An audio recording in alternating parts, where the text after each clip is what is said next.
And this plays 2 players and takes about 30 to 60 minutes to play.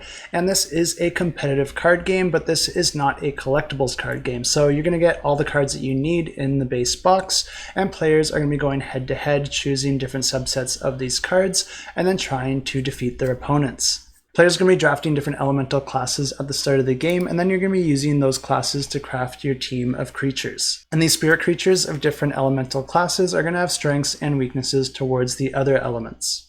After players have shuffled all their cards together, they're going to draw a hand, and then they're going to be taking turns performing a single action. And some of the actions that can be done is to play a card, which means just putting that card into play. Or instead, you can choose to activate a card that you already have in play, and when you do that, you're going to roll the dice associated with it. And those dice can be rolled for a few different purposes, which I'll get back to in a second. But the thing that I think is really interesting about this is that those dice don't get resolved until your following turn, which means that your opponent's going to get a turn first. So your opponent's going to have a good idea of what possibilities will happen on your next turn, and this will give them a chance to respond if they want to, and potentially modify the outcome of your roll depending on the cards that they play and the abilities that they activate. Because when you do roll your dice, there's actually a few options you have. You can either use it to attack your opponent, activate your abilities, or instead you can use it to gather essence, which you can collect throughout the game, and evolve your creatures into more powerful creatures. And I think we can see that this theme here is inspired by things like Pokemon or Digimon, but this is definitely its own game. The design here is completely different than the card games that either of those offer.